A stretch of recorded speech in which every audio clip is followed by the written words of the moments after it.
we're having a work session this evening, which means primarily we're having discussion. There will be no voting items on the agenda this evening. And as such, we'll have public comment at the end of the meeting, providing 3 minutes for each individual to provide public comment on the topics of discussion. So we'll hold public comment till the end. And I think Dr. O'Donnell, do you have a couple remarks, or shall I start out the next section? I just have a communication item. Obviously, we're focused on the resolution tonight. I just want to give a quick update regarding our return to schools. Sure. This week, we have most students back in buildings. Thus far, it appears to have gone well for students. The transition has been challenging for our faculty, special teaching, to both students who are in person and those who are remote, and we're working on better supporting our faculty. And I really appreciate their efforts, as this hasn't been easy working through the transitions. We continue to carefully monitor COVID-19 presence in our community, and we'll make a decision for next week, tomorrow afternoon. In regard to the work session agenda tonight, I realize Amy's going to set the stage for the conversation. I want to recognize all the time, energy, and thinking that has been invested into this point with the resolution by students, community members, board members as well. And appreciate everybody engaging in the discussion. So thanks, Amy. Sure. So tonight we'll be discussing a proposed anti-racism resolution. And before we get into the details of the resolution, I just want to give a little background about how we got to this point. So originally, this idea came to us when a board member saw a sample anti-racism resolution from the Pennsylvania School Board Association. So that's our statewide association that supports all districts across the state. And so that inspired us to work towards our own individual version. And that's often how we go through a resolution. Sometimes it's proposed by a statewide organization or national organization, and then we tailor it to our own, unique circumstances and district. And we had our first committee meeting regarding this back in July. And then repeated about a week ago, we had a revisitation at CCL to discuss it further. So following last Wednesday, we felt it was really important to prioritize this work and see it through. And thus we called tonight's work session to present the resolution to the entire board and give an opportunity for full discussion with all board members. Throughout the process to getting to this point, we've revised the resolution several times, and we've incorporated input from students, employees, families, and community members. As our memo for tonight says, the goal of the resolution is to empower our school community to build upon the groundwork we have been doing in the district. Our district is fundamentally committed to ending racism so that all students and employees have equitable opportunities to achieve their fullest potential. So I would like to thank everybody who put so much time into developing the resolution. Certainly Dr. Chatters helped us engage with all these different portions of our community, which was really critical. And I'm looking forward to discussing it with board members this evening. The last thing I wanted to mention was out of last week's meeting, we did add some small refinements. And the largest being a new opening paragraph that was in response to listening to board members' thinking from last week. So I'd like to offer this opportunity for board members to weigh in on the current status of what's been presented, or to ask questions about any details in the resolution. So board members, do you want to, does anybody in particular would like to kick things off? Laurel, I see your hand up. Excuse me. Yes, Amy, since many of us don't necessarily know who was invited, could you please have people who are not on the board introduce themselves, or if you could introduce them? Sure, I'd be happy to do that. So in terms of panelists, we have some of the students who participated in last Wednesday's CCL meeting. So we have Isabel Snyder and Alana Lang and Raja Sabaya. Is I close? Raja? Raja Sabi. Sabi, okay, thank you for clarifying for me. I want to get it right next time. So, and I think, and then Dr. Chatters, of course, is joining us. And Sriya, is that all the students that we have with us tonight on the panel at least? I'm sure we have some in the audience. Yes, all other students are in the audience. Okay. Sriya, do you want to just share the role that these students played, as student leaders, as you've observed them and collaborated with them over time? Absolutely. So I will start with Rija. Rija is the student coordinator for the Peer Advocates program. This year, the Peer Advocates program developed a leadership team, and Rija is the lead of that leadership team. And in addition to that, Rija has worked alongside of Isabel and Alana on the student petition that was launched back over the summer period, and has also attended the listening sessions in order to give or provide feedback on the anti-racism resolution, and also has gathered feedback on the anti-racism resolution from peer advocates. Isabel is the president of student government and also part of the rally organizing team that launched the student petition. And Isabel has been key in not only gaining feedback from the rally organizing team on the anti-racism resolution, but also the members and leadership of student government. And ladies, please, if there's anything that I forget as I'm introducing you, please feel free to correct me. Alana is also an officer in peer advocates as well as also a part of the rally organizing team, a leader in the rally organizing team that wrote and developed the petition, the student petition, and has also been integral in getting student input on the anti-racism resolution as well. Alana is also the Secretary of Student Government. Thanks, Isabel. We don't want to miss anything. So That's yeah, right. we definitely have some really engaged students that are plugged in at a lot of different levels. Sorry, Alana, what was that? I said that's a newer thing though. I was like, I didn't know that. Okay. Oh yeah. Yeah. All right, this summer. congratulations. Thank you. So thanks for being here again to all our student leaders. So we're ready to kick off some discussion. Would someone like to, are there any questions or concerns? I think we have everybody but here but Gretchen from the board who was unable to be available.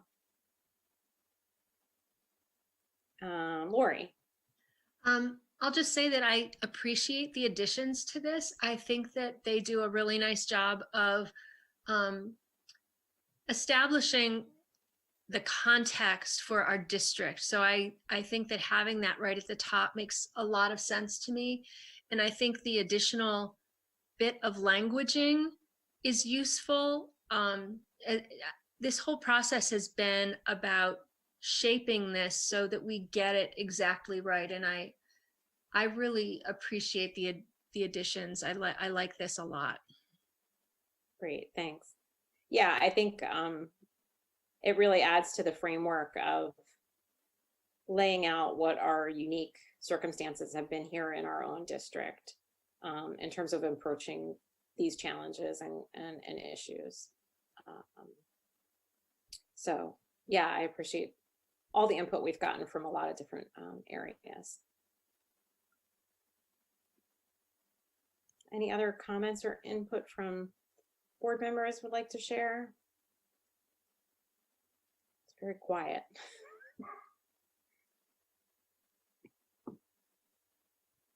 Okay, are there any questions about any particular areas that Yeah, I'll need help you out. clarification? Dan? Where's this going? Like, Are you after talking the in terms meeting, of what do you procedure think? or? Right, proceed, what steps follow this?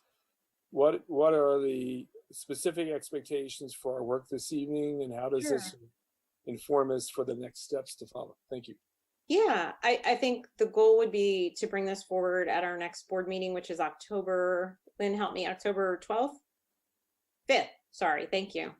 I have so many dates on my calendar, I wasn't sure, sorry. So October 5th, I think currently it's slated to come forward as information discussion, although as we talked about at the opening, we all feel, while there's been board members and voices from the community that feel that it's important to move this forward and finalize the process, but currently it's slated as info discussion. So then it would, I assume, return at a follow-up meeting for voting unless it was chosen to be moved to action or some other process at that meeting. Well, I'll just follow on Lori's comments. I think it's really valuable to have this additional context. One of the things I think that our student representatives, and I have to say, I really appreciate their enthusiasm and commitment to these issues, and their role within the community. I think they've really done an excellent job of bringing these kinds of issues to people's awareness. And and engaging a lot of people who are not associated with the school district into a discussion in the larger community about these kinds of concerns. So I want to acknowledge that among the things that I can acknowledge. But along with that, I just think that these are important steps we have to follow. It doesn't happen overnight. These are progressive decisions that happen based on different, as the expression goes, iterations of the policy. I mean, not the policy, but the resolution. And we are following those steps one step at a time. So, and I hope they can be patient as we go through this in a gradual way. Thank you. Thanks, Dan. Oh, Kyle is joining us, our student rep. Hi, Kyle. Thanks for being able to engage with us tonight. We were just starting on some discussion about the resolution and some feedback. Do we have any other board members that like to make a contribution or comment further about the evolution or the current status of the document? Laurel? You have to unmute yourself, Laurel. Thank you. Yeah, well, I appreciate, as Dr. Duffy said, I appreciate the students and their involvement. It's really been very key because this is a very different type of resolution or process than we've had before. So we often, as you said, Dr. Vader, get these resolutions, we get the idea, and then, board members talk about them, and they go through an iteration or two, and often we really spend quite a bit of time because we want, when possible, it is certainly much stronger if all board members sign off on something. But this one was a little different because as the work began on it, we realized that as an all-white board, perhaps we should hear from other voices, since we were talking about how those voices have been silenced. And from that, of course, we did take the resolution out. And I think the first paragraph, the new paragraph, really does a good job of explaining that this may not be the resolution that any one of those groups would have written, either students or employees or community members or board members, but it's a joint resolution. And it comes from from all of those voices that were invited to be part of the process. So that makes this a very different kind of resolution. And always when you have a resolution, there's the question of who's it intended for. So when we write a resolution, say on charter legislation, we're sort of gearing it towards the legislators, both to support the legislators who take a position that we're favoring, but also to try to persuade the ones who maybe don't agree. And I think that's somewhat the case here too. We both want to uphold our students of color, the community members, and our faculty and other employees who engage in important work. And we want to uphold them and their concerns. That's why it was very important to get their input. And we also want to reach out to people who may be sort of wondering how does this pertain? Is this something we should pay attention to? So we also have that audience. And sometimes what you say to different audiences is different based on your goals. And I think this was an attempt to talk to both of those audiences. So that makes it also a bit different than some other resolutions we've had. Sure. Yeah, I think in the past, the majority of resolutions we've talked about have frequently involved legislative issues, and so this is more about us and our community. Although I do appreciate PSBA's effort and their equity task force group, and I would presume Heather Bennett, who heads that up, was likely a part of this effort to craft this template and make the suggestion to districts to start thinking about considering addressing this issue. So that was a really helpful template to really get us started. And I think that in the process, we've had some really open and foundational conversations with these different community groups and community members and families and students that hopefully we can continue to build upon and have, for me, been enlightening and helpful. So Laura, I thought that was a good reflection, because I sent a note of appreciation to our 3 students who joined us regarding this matter, and didn't really expand too much, but I wanted to let them know that when you have 9 people who are trying to write a document, it's really hard. And this one didn't include that full 9-person collaboration, and resolutions are very difficult to begin with. And now we have the complexity of the issues that we're working through here along with that. And I think it's made this process, because it's been different on top of what we've experienced or know from our past with trying to write resolutions, even more challenging. But I do think the conversations have improved understanding. I do think in listening to the board, and obviously I was dialed in on my meetings with scientists and physicians to try to see if we can get majority of students back into school. But my observations of this, that opening paragraph from my lens recognizes that although we have some foundational work that our board did, that's critical to where we are now and our ability to move forward with the work ahead, which is obviously, contained within the statement as well. And, I just think that opening piece was a good step to add, because, I can't tell you the number of people who've reached out to me around the state after Sharia and I shared what we're grappling with last winter with about 40 school districts who wanted to know what we were doing. And, we didn't share we've arrived, we've shared what we're grappling with. And, then a couple of them wanted to hire her.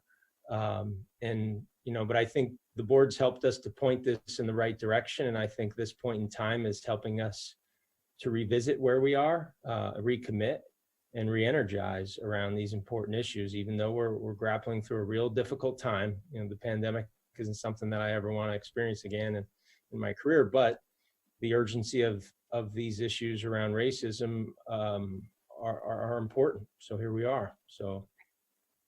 And I also would like to add that, even though this is a resolution on a relatively specific area of equity work, this in no way lessens or says that this is the only focus of our equity work. So this is one very sensitive and key area of our equity work, but being part of the disability work group, and I know other board members are engaged in other work groups within the Inclusive Excellence Steering Team. We all know that those groups that we're part of are all very engaged and concerned about improving circumstances in our schools climate for all those different groups. And we know that many cases those groups overlap, and there are children and families in our community that are dealing with multiple aspects of some of those experiences. So this is just one of many efforts to come in terms of trying to create equity for different groups within our community. So I just want to make sure that we say that. Amber? Yeah, thanks. Sorry, I don't have the raised hand function on my screen. Yeah, so two things. One is really to thank everyone who's been involved in this process and provided feedback so far, especially including all the community members that have engaged with us or sent us emails or weighed in on this resolution. I think there's a couple key components of what we're doing here, and one is really to acknowledge and recognize pain and trauma that has been incurred by people of color in our community, and the lasting effects of racism and racist actions on those people as individuals and as a community. But then looking at the therefore be it resolved section of this resolution, just that we are really trying to take a moment here, even as we're in the middle of this pandemic, and how overwhelming that has been, but that we have found that this is a juncture that we need to take a moment to reiterate our commitment to our equity efforts and our commitment those students and community members in terms of really working hard on ending racism in our district and its effects, and what the next steps are that we're going to take, and the extent to which we're really committing to listen to all members in our community and to be seeking out the input from all members in our community, so that we're not, as a school board and administration, we don't represent all of the voices and all the perspectives in our community. So I think that piece that was included, that piece that was added today, even about re-emphasizing, trying to be proactive in terms of looking at what are the voices that may not be represented in our meetings, and getting more, being proactive in that outlook. So that's all. Thanks, Amber. So before I jump for any further input from students, I'm just curious if there are any other board members, particularly, I know not all board members were able to be present and participate in the discussion we had at CCL, which was pretty lengthy and involved. So I didn't know if there were any questions or other concerns or things that other board members who weren't present for that would like to ask. Yeah, Scott. Yeah, so I guess a couple comments or concerns, I guess. My primary concern on the resolution really comes down to the readability and whether our intended audience is really going to understand what is in this resolution, because it's just extremely wordy. It's extremely, I actually ran it through a readability index, and it scored like a 19 out of 100, which just means that it's really complicated, it's really confusing, it's really hard for somebody to understand. So that's my primary concern is, this is a resolution from the district, from the board on behalf of the district and our community members. And I'm concerned that it's just not as readable. It's not as simple or understandable for our audience to get what it is that we're trying to put across. So that's just kind of a general comment that I have. There's a couple things specifically. The reference to the third-party equity audit. I'm concerned about that, not because I don't think that we should do it or do think that we should. I'm just, at this point in time, I'm not at a point as a board member to commit the district to a third-party equity audit in a resolution. Not saying that we don't do it, that it's third-party, that it's independent, that it's internal, that there's an assessment, whatever it might be, but I'm just uncomfortable at this stage of the process of committing the district through this resolution to that process. We may very well get there. I'm not opposed to it. I'm not comfortable committing the district to that process at this point in time. Those are kind of the key, the key points that I would make relative to the resolution. I support a resolution. All of the key elements in there are, I support fully.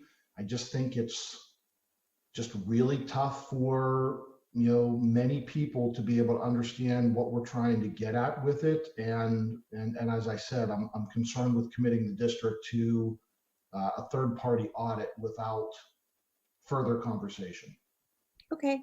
And actually that brings me to a point I wanted to talk a little bit about. I know that Jim and Dan have their hand raised, and I promise I will get to you, but just to riff off of what Scott was asking, in some of the crafting, wordsmithing discussions, we did talk a little bit with Saria about using language that many people may not be familiar with, so that people not involved in diversity and inclusivity or equity work may not be as familiar with. And so we talked a little bit about, Saria had a suggestion of crafting a glossary. And I think that was a great idea. We did kind of draft up a template version to start doing that. But I know that that kind of gets maybe a little mucky with like tying that to the resolution. And there may be maybe some people who do or don't agree with those definitions. So my question for Saria was perhaps maybe a good pathway could possibly be that we pass the resolution potentially, if everybody's agreeable, with the language as is, even though it's complex, and then perhaps the equity department of the district would then take on posting the resolution along with their own glossary, or perhaps we build a glossary or a terms list for our entire district with all of our equity work, where you could have it posted on the equity site and also then put hot links in for these kind of terms and jumping to the glossary and having it kind of focused there on our equity page. And then, you know, Saria could be in charge of making those definitions since that's her area of expertise, and she's certainly welcome to build off of what we kind of started in the drafting process, but maybe that is more appropriately her realm than the board's realm to make those definitions, even though we did craft them in the document. And I think those of us that did some of the work on that, you know, have tried hard to certainly understand what those words mean and what the intent of the document is, but perhaps that can be something that the equity department would then further flesh out for our community. Does that make sense, Saria? Would that be a good approach possibly? No, definitely. I think, you know, my primary purpose for the glossary is because also, for example, even when we're talking about an anti-racism resolution, we have to define what kind of racism we are talking about. Right. So that was one of the, even some of those basic terms, we think that we're all coming from the same place, and we may not be. As a district with equity work being at our foundation, we have the, you know, the understanding and the thought process that racism is systemic, but that may not be the way someone else approaches it. So I think that definitely the glossary is a start, and we could do, I think that this could be we're an educational institution, so this is a wonderful opportunity to ensure that the language that is provided in the, you know, in the resolution, that we definitely can work with it. And we've had many community members that really have stressed to us that, you know, the importance of the resolution, but not only just, you know, the importance of passing it, but the importance of us ensuring that the public is aware of, you know, of this resolution and what it means. And that could even be working with some of our students to talk about what it means to them, right? That this resolution is passed, and breaking down some of the language as well, because just like we had student input, I think that students can help us get the word out and really ensure that individuals understand the purpose and the impact of such resolution. So. Great. I think that's great. Like we want this to be a living document of sorts that spurs things forward. So Jim, I think you had your hand up next. Did you want to make a comment? Yeah, let me unmute. Thanks. Thank you. So I tend to agree with Scott about the language, and I would also acknowledge that that was a problem with our inclusive excellence. I thought the readability was a little bit high on that particular policy, but I am really glad that the new introduction acknowledges the inclusive excellence policy, because I think, you know, largely due to my colleague David's efforts, that we have been ahead of that for some time. And as you recall, the inclusive excellence policy set in place, you know, the creation of Dr. Chatter's office and the examination of how we treated equity and inclusivity across the district. It also led to, I believe, some of the modifications that we made in the social studies curriculum and some of the other curricula where we have included the, you know, some of the histories that, you know, may not have been the history that as I learned it when I was a child, but acknowledging some of the mistakes that we made, some of the intrinsic bias that exists in our society. And so I think it's important to acknowledge that, but don't take that as me saying that we're there. I think Dr. O'Donnell said it very well. I mean, so we were ahead of this and we've made some progress, but we're not there. I mean, we're far from there. But that's a good thing to be introspective every once in a while and just say that we need to change some things. We need to change some things for the better. I would also acknowledge that when I think about board resolutions, there's that old story of Justice Brennan asking all the clerks that clerked on the Supreme Court during his thing, what was the single most important lesson that you learned this year that you were clerking for me?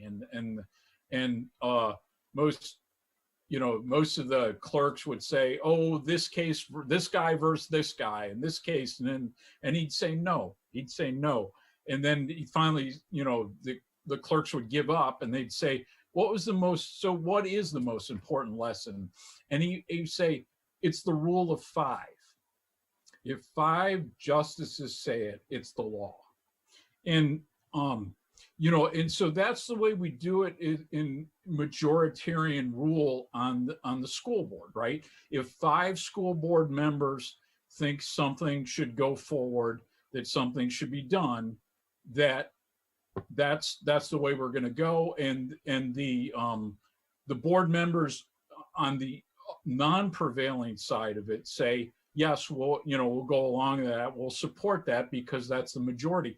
When it comes to resolutions, I think that I want consensus. I want more than a simple majority. I want this to really be the consensus view of the State College School Board. And, to say that we don't, I mean, we address state issues with resolutions, okay? We want a change in this law, or we oppose this legislation, or we think that this particular way of budgeting should be looked at again, this reimbursement for charter schools. But we also do address national issues. And like I said, that this came into the forefront this summer, okay? And obviously for some people that was way too long, but it came into the forefront. And so I would say that we're not responding to that. We are reinforcing our inclusive excellence policy and saying, what can it do to address these societal problems that have come to the forefront over these past couple months? And this is important. And obviously, in terms of Dr. O'Donnell's time and the administration's time and the board's time, a lot of this summer and early school year has been spent getting our children back to school, deciding how that we can keep them safe, deciding how we can keep our teachers safe. So there's nothing wrong with saying that we had to prioritize that, because we had to prioritize that. That is education is the most fundamental part of what we do as a school district. And we had to prioritize that. But now that, we have come beyond that, we do have to start addressing this, and I think that obviously the students were in the forefront of it, having the rally back in August. And, that keeps us in the forefront. We can't forget these lessons that we learned, as we have so many times in our history. So I would say that I like the additions that David made, and I will tend to support this, but I hope that the rest of the board can get behind this, because I think we need more than a simple majority here. I think a resolution requires close to unanimity. Sean, I'll stop there. Thanks, Jim. Dan, I think you had your hand up next. Yeah, there are times we use this term too often in this era of being humbled. But there are times when in this role that I share with everybody else on the board, I'm humbled by the insight and intellect and common sense of other board members, and Jim and others, David certainly through his contributions, and Scott earlier through his comments, are taking us in the right direction on this. And Jim, especially, I think that your overview of the situation in which we find ourselves was very well stated. Thank you very much. I think it was really well done. There are just a couple of practical realities about the whole thing. And this gets to Scott's comments too. And then one of my hurdles in looking at the language for the resolution has to do with its specialized vocabulary.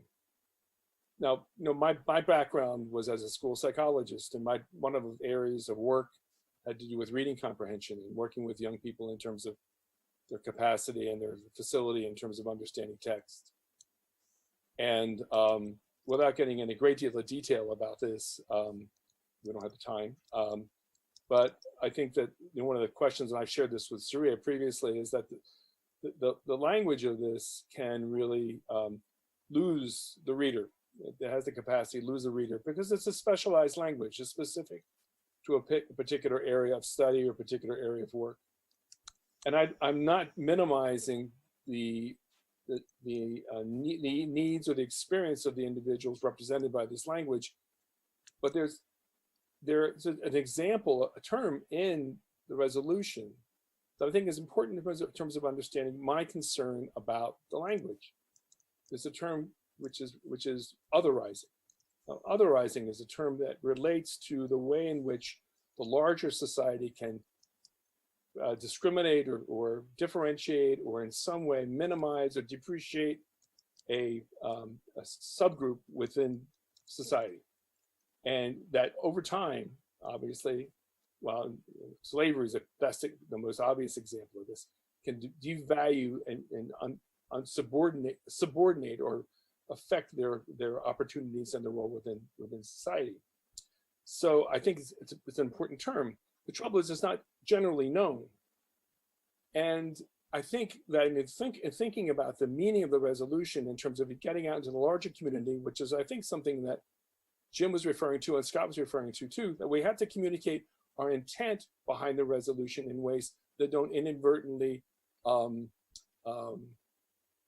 interfere with the larger community's capacity to understand what this is all about.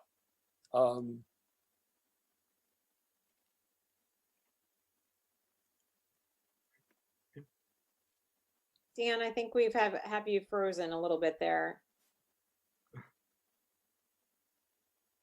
Dan, you're muted. I'm not sure how that happened. Okay, what was just the last sentence or so? That's okay. Well, I was just about to say that I think that we have to be careful that the wording of the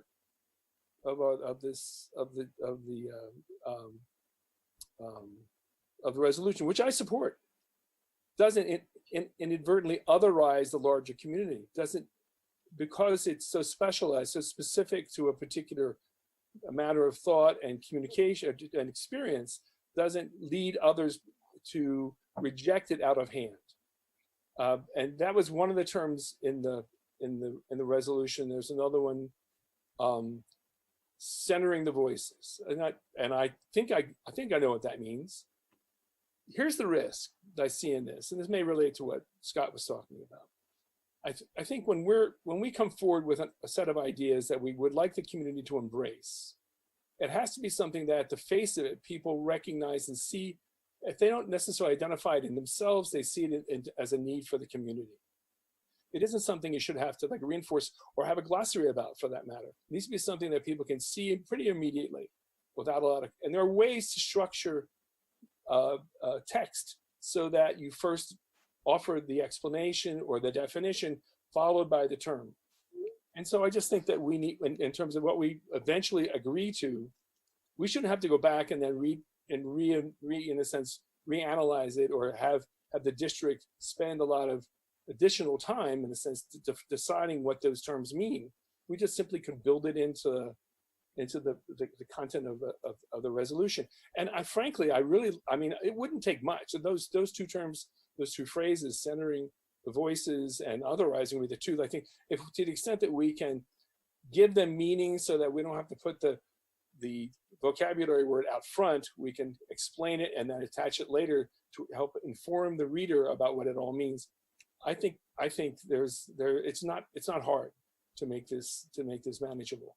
But again, I think when terms like that are used and they sound very specialized and very outside the experience of the ordinary average reader, I think you interfere with learning and you add another stressor, you add another challenge to the reader that makes him that he or she less likely to buy in, to really be willing to participate in whatever change process or organizational initiatives we have.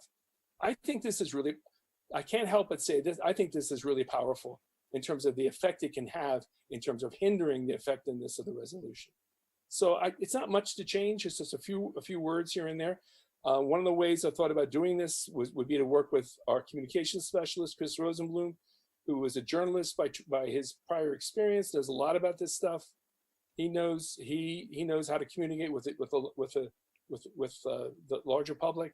And I'm not suggesting he should define it. Certainly Surya knows this technically better than anybody, but I think in terms of getting the word out to the larger community without inadvertently otherizing the community at large, I think is an important task. So I just want to go back one more time, repeat my support and appreciation for Jim's comments about all this, because he really presented it so well. Thank you. Okay, Dan, thanks. I have some responses to that, but I think I'm going to hold off on those because I have a feeling that Lori has some similar comments to make. So David had his hand up next. I'm going to call on David.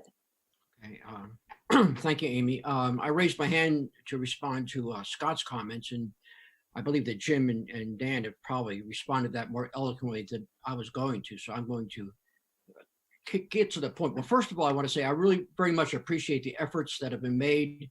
I think the major concerns I had about the resolution have been addressed, and I'm very appreciative of that. And that one that was outlined for me that I'm concerned about, it's not a deal breaker, but as Scott mentioned, the readability of it, and I don't have an answer for how to address that. But and briefly, the analogy I make is this does a really good job of preaching to the choir, as the saying goes, but it doesn't reach the people in the last pew. And so, is that important to us in terms of reaching the broader community? And so I don't know how to do that, but I think Dan has kind of made some suggestions that are worthwhile. But otherwise, I'm very, very appreciative of the work that's been done on this so far. And thanks, Jim, for your comments. Okay, thanks, David. Lori, I think you were up next. Yeah, I fully understand that it can be a challenge to read the document if you're sort of outside of the realm of the language of anti-racism. That said, I think the challenge that we face in trying to amend that language is that it's important to use the vernacular of the anti-racism efforts and movements, because I think it's important that we begin to help people know how to use that language in their everyday lives. Language is power in the respect that when you have a word for something, you have a way to identify it. You have a way to call something that you're seeing something. We didn't have a term for sexual harassment until that term was coined after women had been complaining about being harassed at work, and there wasn't a term. So giving language to something that has existed is a really important thing to be able to do. And so if these words are outside of the understanding of the community, then I think that what this resolution does is it enables us to educate our community about what these words mean and how to recognize when behaviors, attitudes are happening in front of us, so that we can call it out and name it. Naming these behaviors is really important. So I hear what you're saying, but I think the task before us is to be able to manage this. And in terms of reaching the people, in the back pew, I think the resolution, again, is a step in that direction by activating what we can activate, both as students and school board members and administrators and teachers. By putting these things into practice, we will be reaching the people in the backs of the pews. So I feel very strongly that watering things down or simplifying the language takes away powerful communication tools that we have to identify, name, and change things. So that's all I have to say. Thanks. Thanks, Lori. And I knew you were going to talk about language, so I just want to add to that. Yeah, I think we have to be particularly careful about that word otherize, because, and maybe I misunderstood you, Dan, but it sounded like you were concerned that using that word would make those who are not on board with or not understanding this particular kind of work, that they would feel otherized. And I think otherized is a lot like discrimination. It comes from a place that the ability to otherize someone comes from a place of power. You can't otherize someone else if you're the marginalized community. So in this resolution where we're honoring those who are marginalized and talking about that word otherize, I don't see how we can have members of our community feel otherized by acknowledging a marginalized group. I don't know if I said that very well, but Sriya, your hand was next, so maybe you can tell me if I was close. No, you are very close. I wanted to just give another potential suggestion about potentially hyperlinking, for example, the definitions into the document, so that individuals can click right on the different terms that they may not understand in order to gain a better understanding of it. The other thing that I just wanted to make sure that we were putting on the table here is a lot of language that is being stated in this anti-racism resolution. It can be foreign to individuals who have not been directly impacted by the language that's being placed in the anti-racism resolution. And it's language that, for example, we are working toward, and I believe, making really big strides to ensure that we are teaching in our curriculum, so that we do have students, for example, our students on the panel today, and other students within our audience today as well, that we have students that understand this language, understand what it means, and understand how power changes the dynamics even of a word, right? And the way that it impacts others. I think that we can work on ensuring that others are able to understand the language in the document. I'm hoping that by us looking at the document as written, that we also recognize that with us writing the document, there are people that are living the words in those documents on a regular basis. And so there's not necessarily a voluntary action that they can to volunteer into whether or not to understand what those words mean, because those words can heavily define their experience.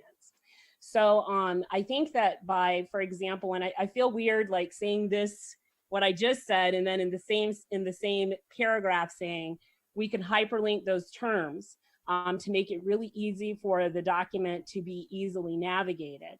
And then, the majority of our community, as we know, when we are talking about marginalized communities, the majority of our community is not falling within the realms of the individuals that we are discussing when we're talking about racism. But I do think that we can work together to ensure that we come to a common understanding of what the resolution means by doing some things to creatively ensure that individuals can easily work toward understanding what those terms mean that, may be unfamiliar to some.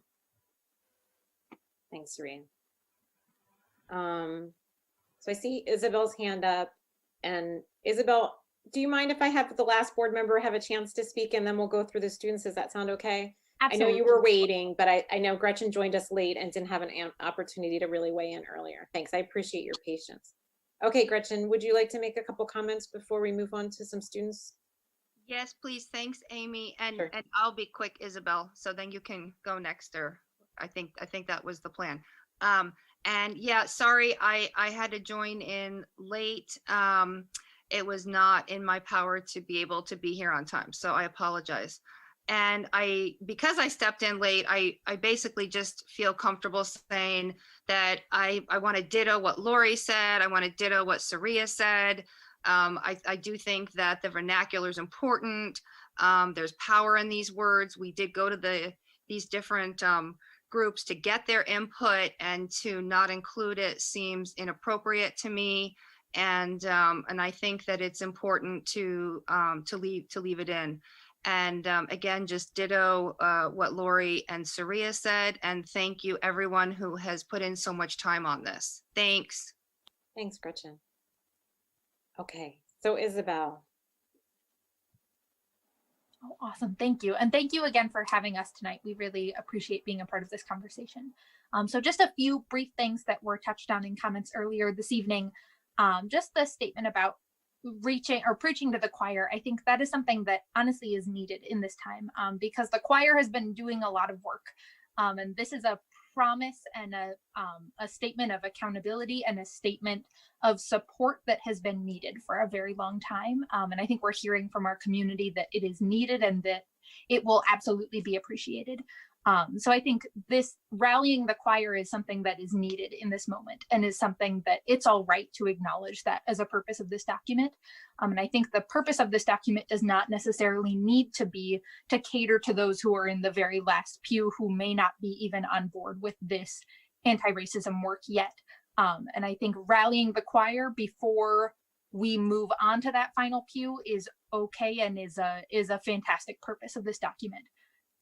And just to touch on to what has been said already, that I think we really, from a student perspective, we really cannot value readability and digestibility over saying what our marginalized communities and our BIPOC populations within the school need to hear. I think the main purpose of this document is to state our support and to promise that our action is coming and our action will be done with great urgency. And I think that's a promise that is needed, and we cannot sacrifice that promise in an effort to make this more readable, because these are complex issues and they deserve complex and specific language. And I would say too that a lot of students know this language because it is something that is starting to be incorporated in our curriculum. And if students don't know this language, we are an educational system, and I think it's our job to teach them rather than to cater to them, or rather than to change the language in an effort to make their learning not necessary. Great. Thanks, Isabel. Oh, yeah, sorry, I thought I was muted there for a second. Alana or Reja, do you guys have any other additional comments that you wanted to make or add before we? Sure. Alana? Yeah, I was just wondering, like last, I guess CCL meeting, we were talking about the edits that we wanted made done. Though we aren't gonna, well, I don't think it's the most important thing to cater to people who might use a simpler vernacular or language when talking about things mentioned in this resolution. Were there edits that you all made for some of maybe the terms? Like were some of the people who brought up, changing the language, were you struggling with understanding some of the things in this resolution? And is that causing us like maybe not to vote on passing it and releasing it today?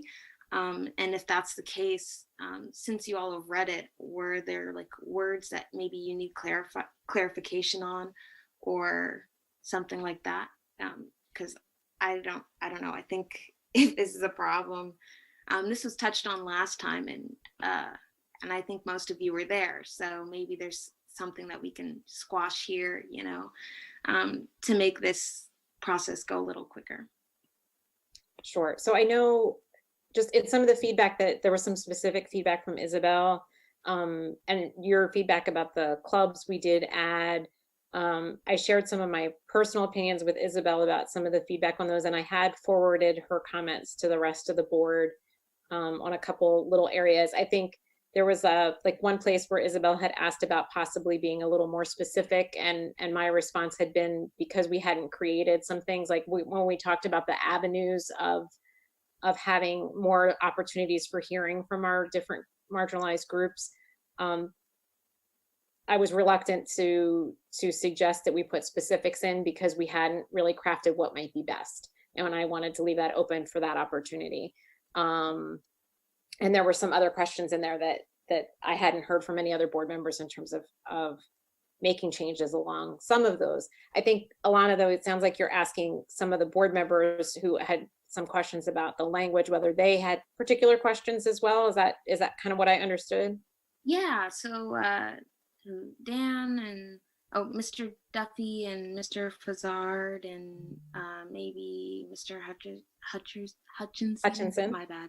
No, it's okay. Thank you. Maybe and Mr. Leos, if you'd like to speak up on any clarification that you might need for this resolution, that'd be great too, since we're here to work on it. And great. There's a work session. You got it. Finalize. Okay, sure.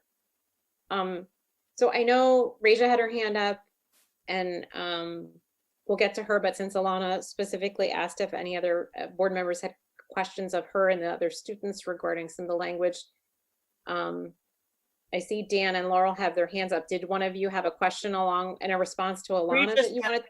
Reese's had her hand up too. I don't know if you can see it. She did, and I just was checking whether you and Dan had your hand up as a response to Alana's question. So I thought that might be pertinent.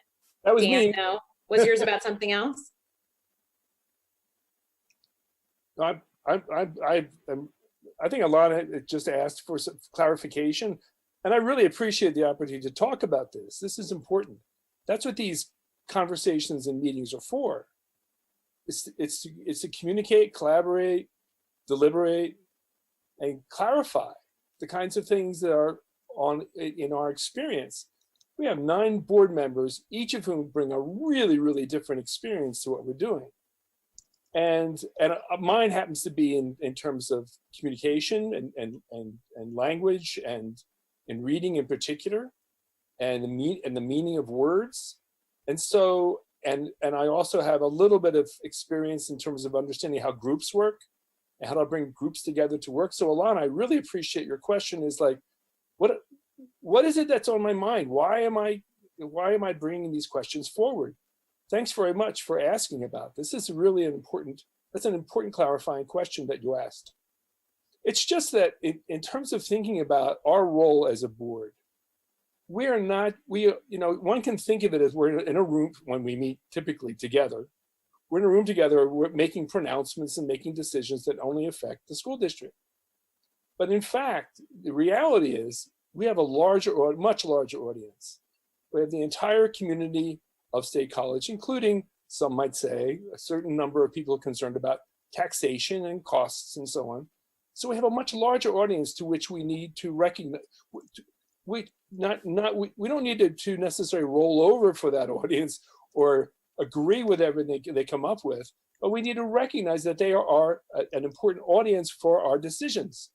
So, and as much as we would want to advocate in a particular way for a particular outcome, we have to recognize that when we communicate these things, this has to have meaning, not just for us and not just for the school district, but for the larger community.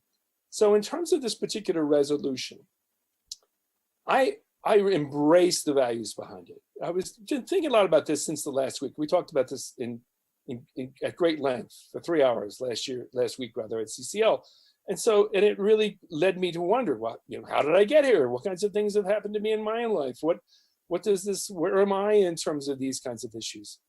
And among other things, I came to reflect on the fact that I was actively involved with Mr. Hutchinson and other members of the policy committee in developing the inclusive excellence language. And we crafted that in a different kind of way. We worked without pretty much among members of the board, and we involved members of the community to participate in our committee work. And so So I have experience with this kind of work. But when it comes to communicating, when it comes to change, this is about systems change. This resolution is about facilitating systems change in which you are not going to get everybody on board on the first day, kind of, and I was thinking about this as a dope slap. If you see my hand over my forehead, kind of approaching this, is like, why didn't I ever think of this before? That it doesn't, systems change and people change, doesn't happen that way. You need to engage and invite people. You're not going to get everybody on board in the first day, of course. You're going to have people who are going to resist the idea of change. Well, I was under the impression. Just give me a moment to finish, okay? But the point is this: that when we communicate these ideas, and it is about language. In terms of the resolution, it's all about language.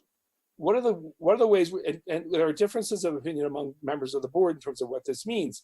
But I think in terms of the way in which those terms come to the reader, in terms of their feeling that this I identify with, this is something I understand, versus this is something which is very foreign to me. We have to regulate that and modulate that to the extent that we make people feel left behind or out of it. Whether they're empowered or not is not the point, in a way. If they feel out of it, that they feel this is not for them, then we've kind of set up roadblocks for the success of our efforts to facilitate systems change. So I realize this is very, very abstract, and I apologize for kind of like talking about my experience more than everybody else's who are here for this conversation. But I do feel that our choice of language is really powerful and very important. And it'll really enable or disable our capacity to move the community in this direction as time goes on. Thank you. Dan, yeah, Bridget's had her hand up, and I want to promise her that I'll call on her next. To clarify your question or concern about language, is it primarily that there are a few specific terms that may not be within everyone's vocabulary? That's exactly it, Amber. That's it. Okay. And so to get a sense of like where the board is with that, and Dan, you had mentioned in your prior comments about perhaps defining those terms within the document. And I was thinking, for example, you had given the term otherize. So would you be more comfortable and perhaps thinking that the audience would find it more approachable if sort of the definition or that concept was encapsulated in the language of the document and then perhaps like the term, so that I don't have it in front of me, so I can't see quite the concept of otherize, but because otherize means is when one group sort of views or disenfranchises, alienates, whatever. Right, or depicts another group, whether directly or indirectly or intentionally or unintentionally, as being inherently different or inherently an outgroup, right? Right. So perhaps some of the wording in terms, maybe there's a way with just a couple words to sort of capture the concept, and then use the term in the sentence as well, but maybe just capture the concept for the reader. And it's not worth a vote against. My point is that this is just tweaking. This is about tweaking it so that it's less likely to encounter hurdles they're going to make change harder. It's going to be hard to begin with. And that's one of the things you can't, as much as we would like to think, well, we develop a resolution and everything's fine after that. Now, the hard work only begins then. It only begins once the resolution has been passed and we wind up doing the equity audit and things like that all follow from that. But yeah, I think Amber, thank you very much. That's exactly what I have in mind, which is just simply some refinements of it. In either case, I mean, it's not worth, challenging or disagreeing with by way of a vote, but I just think that we need to be sensitive to the needs of the reader and to the larger community. And they're not part of this conversation. This also occurred to me today. They're not part of this conversation. We're having this opportunity for a board meeting, and there are those who are stakeholders who are committed to this, who are part of this conversation. But there's a large number of people for whom this will be brand new, should they ever read the resolution when it finally comes forward. So, but Amber, thank you for bringing that up. Thanks for the clarification. And Alana, thank you for the question. Okay. And I apologize for cutting you off earlier, but I was trying to finish my thought at the time. Right. Well, so since Alana asked the question, I wanted to give her a chance to respond if that was her wish. Sure, that's fine. Thank you. Yeah, thank you. I was just thinking, in conversation, Isabel brought up a good point that I think some maybe less readable language is better than no language at all. As in, if this doesn't get passed, because we're still focused on how things should be read or perceived. And I think that if you want it to be more readable, maybe like my question, I didn't feel like was answered because I didn't get the specific, examples in the actual resolution that you felt needed to be changed to convey the same message, but make it simple if that's what you're saying. Yeah. So what I was asking is if there was like a specific word in each paragraph or something that you thought needed to be changed, we had the opportunities to make and ask for edits if you had presented that already, maybe, so that we can consider it.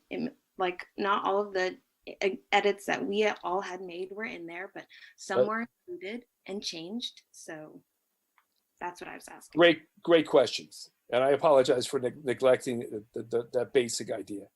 The two terms that I think interfere with comprehension the most are otherizing, otherizes, or otherizing, and centering the voices. Now, I understand centering the voices has meaning in terms of literature regarding disenfranchised groups, but it's not a known phrase. So in general, so those are the two I would suggest, that there's a way to basically define and then identify them within the text. In other words, use okay, Dan, normal way of explaining it and then just attaching the term after that. That would help inform the reader without off-putting the reader. Thank you. Okay, thanks. Thanks, Alana. Thanks very much. All right, Reja, let's have you have an opportunity to weigh in. Are you still there? Okay, thank you. Yeah, I'm still here. There you are. Thanks. Okay, I'm gonna speak with 100% candor right now. First of all, the terms otherizing and centering the voices are very common within social justice work, be it work focused on anti-racism or work for the LGBTQ plus community or work or feminist work. Both of those phrases are very common. I don't think either of them will present an issue. Additionally, I keep hearing the word consensus. Systemic change has never and will never be achieved if marginalized populations waited for a consensus in every step and to be simply told they matter, especially when that consensus pertains to anti-racism and has to be achieved by solely an all-white board. People who care about anti-racist work would be more than willing to put in the small effort that may be required to understand the resolution. Additionally, we saw this over the summer in July, and since then, many students and community members, including myself and several of my peers, have read and offered revisions on the resolution, and not a single one, to my knowledge, complained or mentioned readability as an obstacle. And I personally believe that if I, as a 15-year-old high school student, can understand this resolution and work to learn what I may not understand, I can only hope other community members would do the same. Furthermore, looking to euphemize, this was already touched upon, but I'm just going to add to that. Looking to euphemize centuries of systemic racism for the sake of making it easier to understand will cause a lot of meaning behind the words to be lost. You cannot simplify centuries of trauma and systemic racism, period. If there is discomfort or difficulty as it pertains to the language, then that is up to the individual to take a minute to flip through their dictionary or look on their smartphone and educate themselves. I personally do not understand why there's so much hesitation here, because as Isabel said, a complex issue such as this cannot be explained simply. And I mean, I think we can all agree that the cause is certainly worth the effort it may take.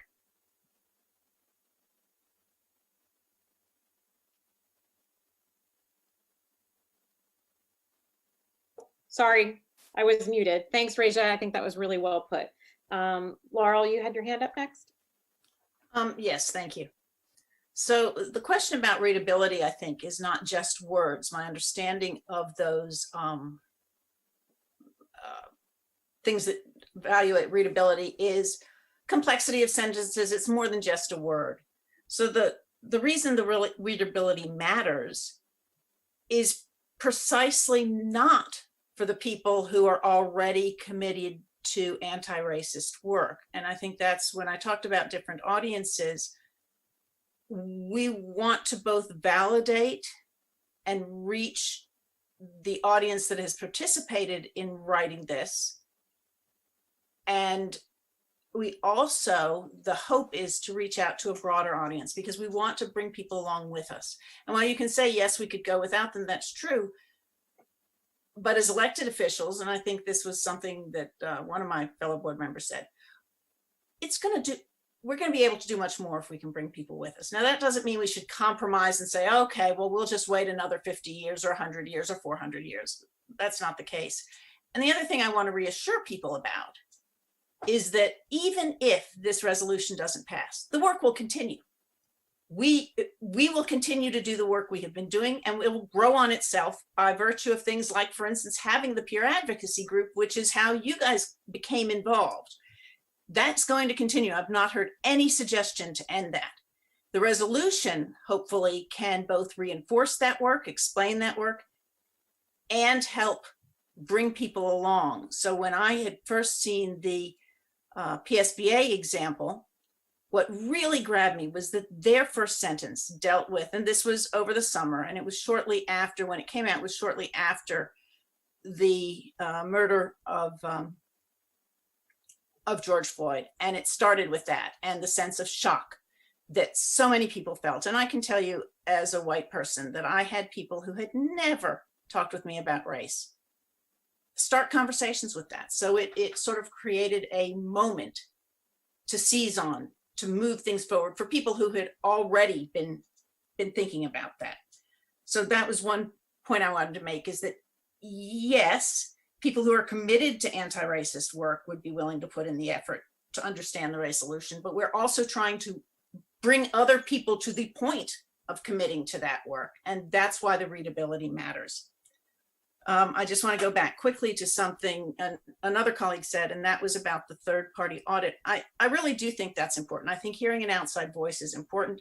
I think we need to be very careful, though, about what we're asking and how we're getting it. So I mentioned this at committee that I think we need to have an RFP or some other way to have some transparency as to how that person is selected and really understand what we're asking. It's quite possible it will cost more because this can be expensive if you get people really committed and knowledgeable about the work. But I do think that is a valid thing at this point with the work that's been going on. It is important to go ahead and take that next step. And you know, it's not like you do it once and done. It may well be that we start and then an audit 3 years from now is done and finds new things or finds that things haven't been done the way that they were going to be done. So it's not a once we do it, we're all done, we're all fixed by any means.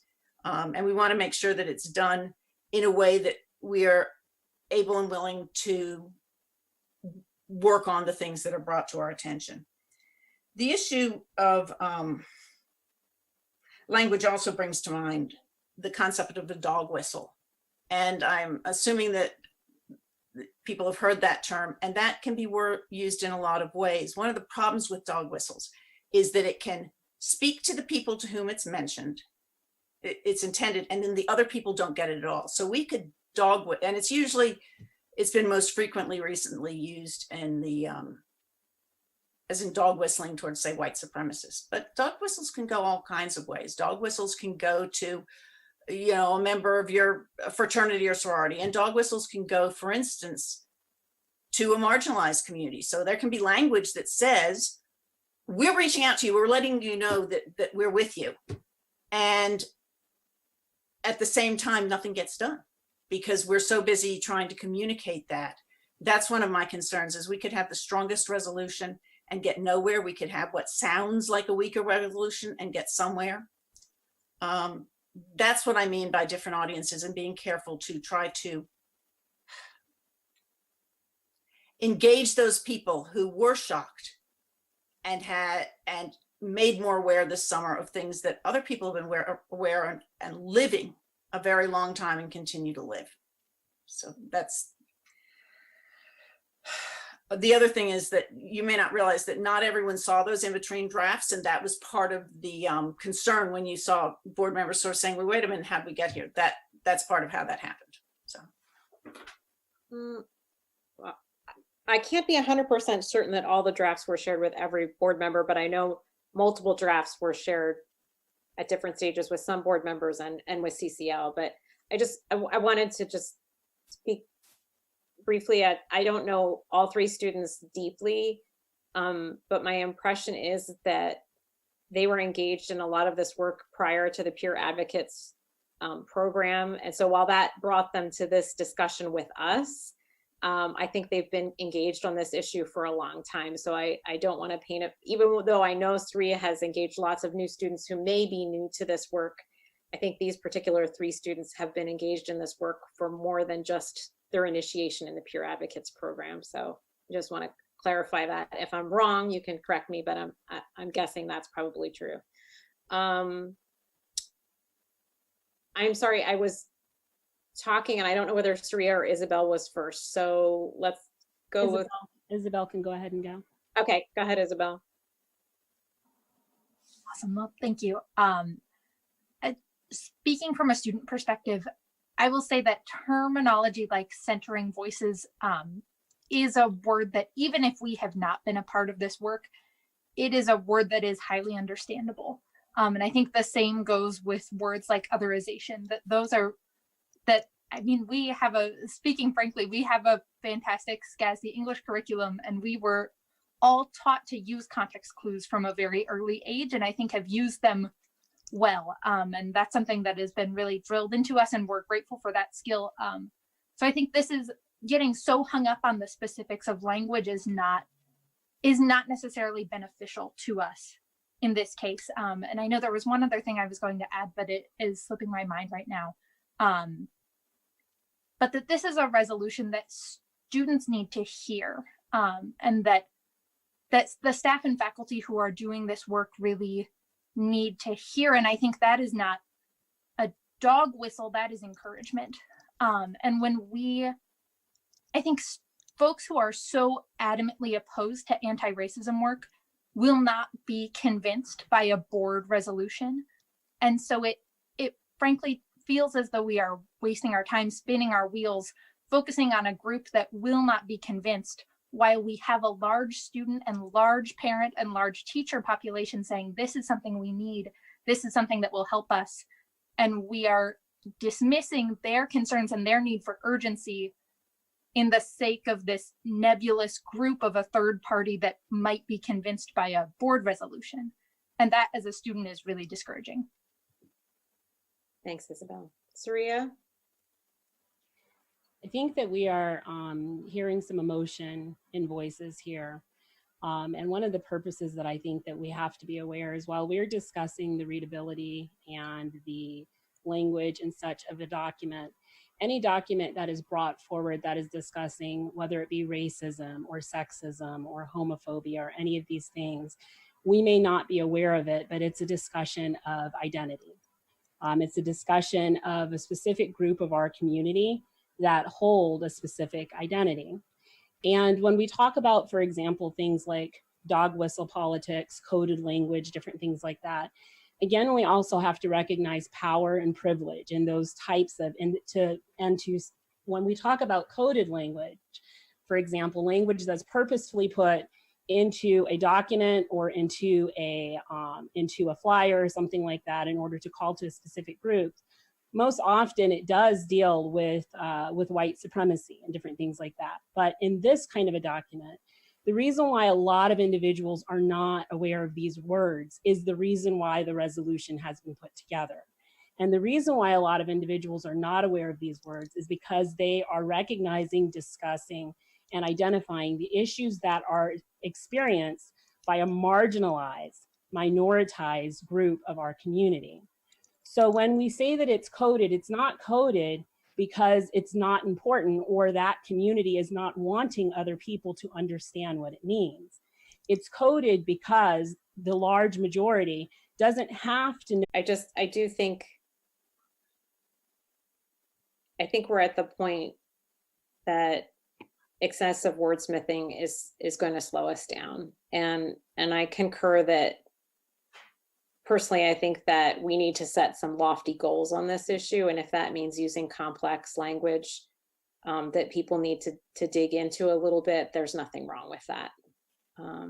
Amber, what else did you want to add? Oh, I kind of wanted to back up a little and note that, you know, I feel like I'm hearing pretty broad support from the board. Although, you know, obviously some concerns about language, but those have been also expressed to my hearing in terms of broad support for moving forward with this. And so I'm not sure if we might be spinning our wheels a little bit over language issues that we might be able to resolve offline. Yes, I agree. I think some, like we just, you know, Dan and I just talked back and forth a bit about, you know, a few of those specific terms that I think we could probably define within the document or preface in the document in a way that makes sense to everybody. Sure.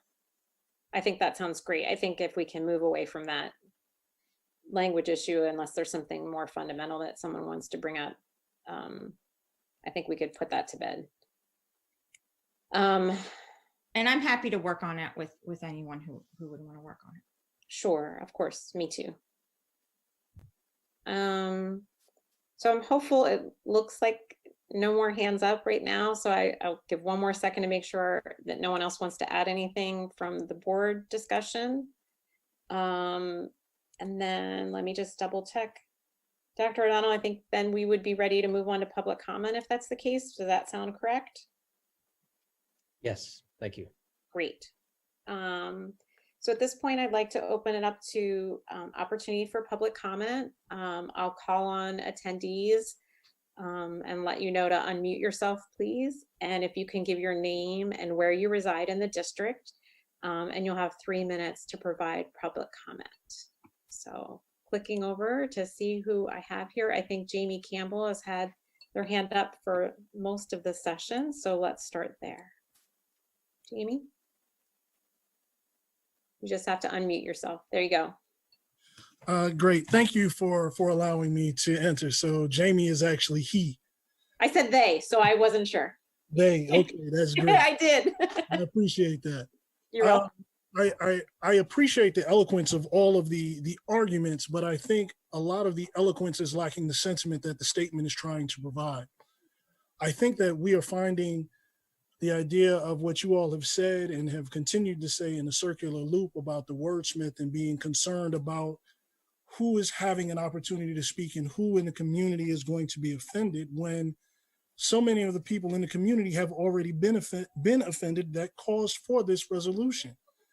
I think that it's important not to wordsmith so much that it gets watered down. And I understand something is better than nothing, but at some point we must say something definitive and strong. It can't be that we continue to push off and have someone come back. And I think the gentleman you mentioned was a journalist and said he could make it more palatable. But for our students and our families in this community who it hasn't been more palatable for, a resolution that brings strength or speaks truth to power would be important. So I heard all of the eloquence, I heard all of the wonderful words, and I heard the support, which is excellent. But where I'm losing patience and almost becoming demoralized with this conversation is that it seems like we're worrying about this invisible group that has this power that we seem to be beholden to, because I heard someone mention about taxpayers to reference, I live in Park Forest, hence I'm a taxpayer as well. I don't want my children to have to deal with being accosted or concerned about how their teachers are going to receive them or how students are going to receive them when something happens in their high school. These are things that have gone on since before I got here. These are things that are continuing to happen now. But now we have an officer like Dr. Chatters in place. Let the words of the students be said. Come hell or high water, you are elected officials. We appreciate that. But remember, you're not just representing the majority, you're representing all of us. And for those of us that have fear and concern about when our children go to school, especially in this ongoing climate, and it becomes a tumultuous thing. So when you speak to things like saying, I'm worried about what someone may feel about a word, I'm worried about what someone will say to my child. And I'm not saying that you care any less about your children than I do about mine, but I am saying I need to know as a taxpayer, since we're worried about taxpayers, as a parent, this is important. And what I'm hearing is the same flowery language that we continue to have. And Raja, I saw you there. I appreciate your words and your sentiment and your candor. Please never lose that. It was excellently said. Well done, Alana. Well done, Isabel. Sometimes we need the students to help the adults get clear on it. Because my mother would tell me if I didn't understand a word, look it up. I don't think anyone in our community doesn't have a cell phone, laptop, tablet. They might even have a dictionary to look some of these things up. So I appreciate the time. I know I probably went over my 3 minutes, or I'm right at it, but I appreciate the support for this resolution, but I implore you not to water it. I implore you to put forth with the effort that the students and Dr. Chatter has made and make this work so that our children are not afraid and they know that we care about them. Thank you. Thanks, Mr. Campbell. I appreciate your comments. Next, we have Megan Rilkoff. Megan, do you want to unmute yourself? There we go. There's my helper with the timer.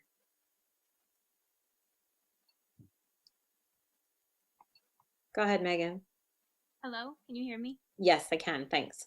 Hi, my name is Megan Rilkoff. I'm a middle school English and social studies teacher and equity advocate in the district. I was very excited to hear of the anti-racism resolution and commend the students who have shared their ideas and taken time to speak to us about the ways our district can improve, ways that not only repair harm, but avoid harm done. They recognize that to have meaningful change, we need to do the hard and necessary work of confronting racism in our schools. And there is no such thing as being passively anti-racist. It is an action. And we need the board to approve this resolution so we can move on to the action steps necessary to ensure all of our students have the tools and supports they need to thrive in our schools. This cannot wait. From making sure students' identities are reflected in their curriculum and in their classrooms and their teachers, looking at discipline data and enrollment in honors and AP classes, passing this anti-racist resolution says we can and must do better. Passing this resolution acknowledges that anti-racist teaching is good teaching. It acknowledges and affirms the brave voices of our students who demand better of us as adults. And it acknowledges that there is work to do and that we as a school community are willing to do that work and recognize there are people who have already been doing that hard work and that they have the support of the district behind them. I do want to end with a quote from Paul Gorski, who is an anti-bias, anti-racist educator. This is from his article, Avoiding Racial Equity Detours. The hard truth is, racial equity cannot be achieved with an obsessive commitment to meeting people where they are. Students, families, and educators experiencing racism cannot afford to wait for us to saunter toward a more serious racial equity vision. They cannot afford to wait, in particular, for all white educators to ease into racial equity commitments at a pace of our choosing, while they suffer the consequences of our casualness. Thank you. Thanks, Megan. Thanks for your work with our kids, particularly mine. Megan was one of my kids' teachers last year. Leslie Glang, if you'd like to unmute yourself and share your comments. Thank you to everyone for the powerful conversation. I'm not going to take up all my time. I want to echo the powerful words that were just issued by Jamie and Megan. That was a proud parent in the district. I am a proud parent in the district. Megan was a proud teacher, and I don't know who she is, but I'm very proud that she went to look for that quote from Gorski and let it. We must avoid the detour.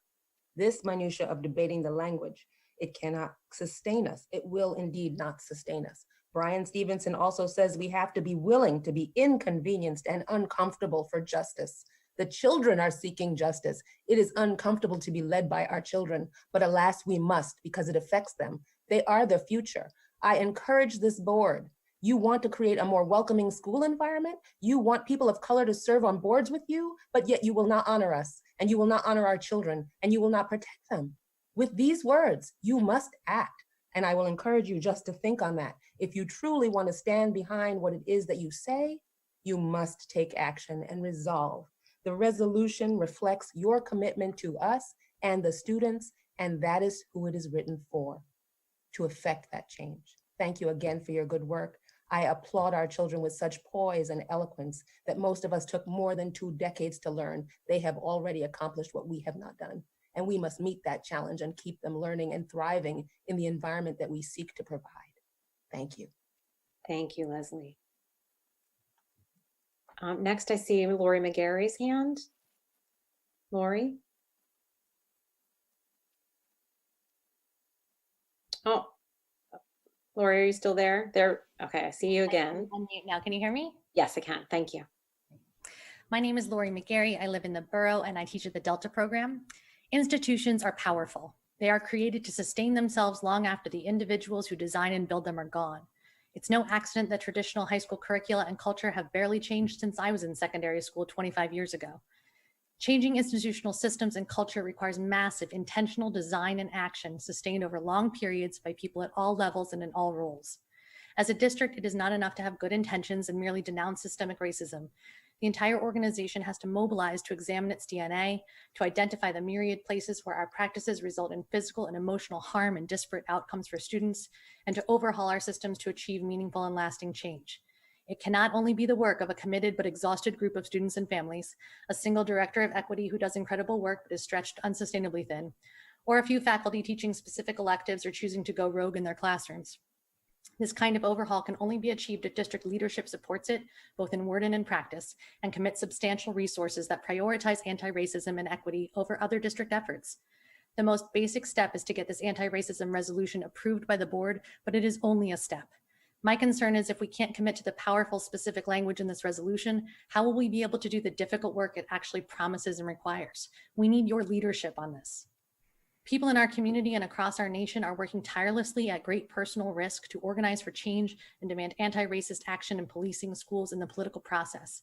We know they're having an effect because we're also witnessing overt backlash, violent action by white supremacy groups, hateful rhetoric by political leaders and their followers, even a recent executive order by the president threatening to punish anyone who challenges the dominant historical narrative and teaches about bias, privilege, and systemic racism.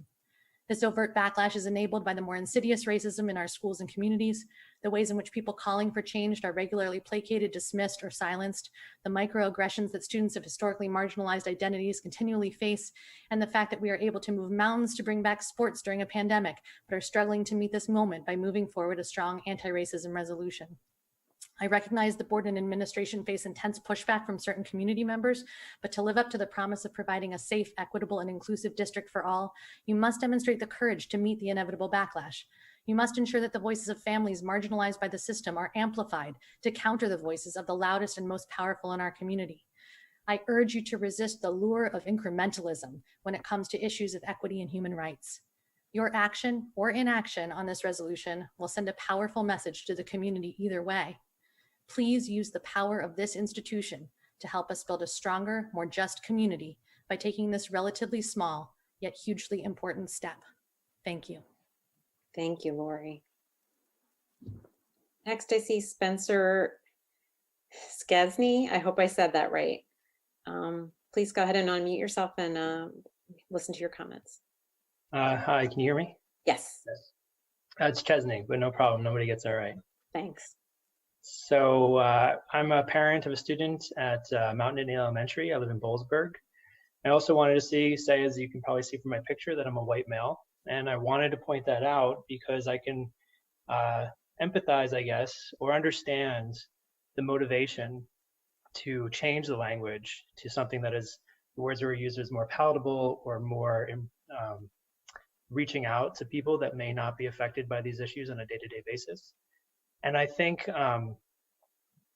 so while I can understand that, I think if someone like me is uncomfortable by this language, I think that's kind of the point. And I think that's an important indicator that the language is actually on point. And I think the best example of that, and I apologize that I'm maybe not as eloquent as the people that have been speaking before me from the community for the eloquent discussion that's been happening, but I think it's important to recognize that when the resolution talks about centering voices of people that have been marginalized, by moving the language away to embrace people that are not part of this marginalized community like me, basically you're uncentering the voices that you're actually trying to center with this exact resolution. And I hope that that irony is not lost in terms of thinking about this vernacular. I think it's very important, as Saria very eloquently said, to validate the lived experiences of the individuals that have been affected by racism and by marginalization. Again, the reason why it's foreign to many people is because many people, again, white males like me, are not affected on a day-to-day basis by these topics. And so it's up to us to educate ourselves. I very much appreciate Isabel's comments on using context to learn about the terms that we may not be familiar with. And I think it's essential that the board embrace the appropriate vernacular to properly center the voices in this actual resolution, so that it's a symbol for the rest of the community that they do need to educate themselves if they're not already familiar with them. I'm an educator at Penn State. I believe that it's important to set high expectations and not water down those expectations. And I think this resolution appropriately sets high expectations. And then it's the job of the community to then help the community reach those expectations through the actions that will follow from this board. I think hyperlinking is a great potential compromise, but I'll leave that to the board members to decide exactly how to kind of fine tune things. But I do kind of want to reiterate what everyone else has been saying, essentially, that having the proper wording makes this a truly foundational, impactful document that will guide every aspect of the district from here on out. The curriculum, student life, administration, discipline. And then finally, I do hope that this is a unanimous vote. I think that a unanimous vote in passing this resolution will send a clear symbol of the strength that the board has behind this resolution. Thank you. Thank you so much, Mr. Chesney. Next up, I see Aaron Spite. Help me make sure I'm doing these right, guys, and tell me the right way to say your last name, because I want to do it right. Aaron? It's actually Aaron Spate, but you're good. Okay, thanks, Aaron. I'm a senior, and I'm also on the peer advocates community. I mean, at Academy. I'm part of the program. But I just have some questions. You don't have to answer them, but just to leave them out there and some comments. First, I would like to thank you, Miss Amy Batter, because you a baddie. Like, thank you so much for being an ally and speaking up when people were trying to backlash with what we were trying to say, and Miss Lori Bedell. But I was also wondering if some of the silent like board members could talk, like Randy and Miss Linda Pierce, or Lynn, I forgot what her name was. I forgot to see her last name. I was trying to write down your names. But also I was like thinking, since we're talking about equity, the board members aren't timed either, but we are, but it's okay. And also I noticed Miss Linda Pierce was sleeping, and I'm a little upset about that, but it's okay. I'm glad you woke back up. Also, I noticed all the white males keep constantly saying that we need to critique it. This is part of the white supremacy part that we're talking about, and none of you are listening. Remember, you're all white and you have your own privilege. This is why we're asking you to use your privilege and help us. We can't like always please the majority. We literally call you guys the majority. Like we're respecting you and saying that your problems are way more important than mine. I'm called a minority. My problems aren't really that much of a problem to you, but you know what? Somehow it is a problem that you're not. You can join this group. Like we're literally, we've made so many forums to invite people to come, and you guys, the men that keep talking, you've made the choice to not come. So like, I don't really know why you're saying that you don't feel included. You made that choice not to come. But anywho, also, yeah, that's pretty much it. I just wanted to say we can't always please the white audience. We need to also let the minorities talk or the non-white people talk, because it's always been white voices, and we need to let some non-white voices talk, because that's literally what this whole thing's about. We're just asking you to include it. Like, literally, you can be white and say your stuff, but we need to also let non-white people say their stuff so that we can all be on the same page and at least make some type of action or some type of, like, everybody's saying, can we get something done today? We haven't gotten anything done. We're talking to the comments, but I'm hoping I'll stay a little longer and hear that we get something done. But anyway, I really appreciate everybody else who's been an ally and doing everything. And thank you, Dr. Chatters, for doing everything. That's it. I love you guys so much. Thank you so much.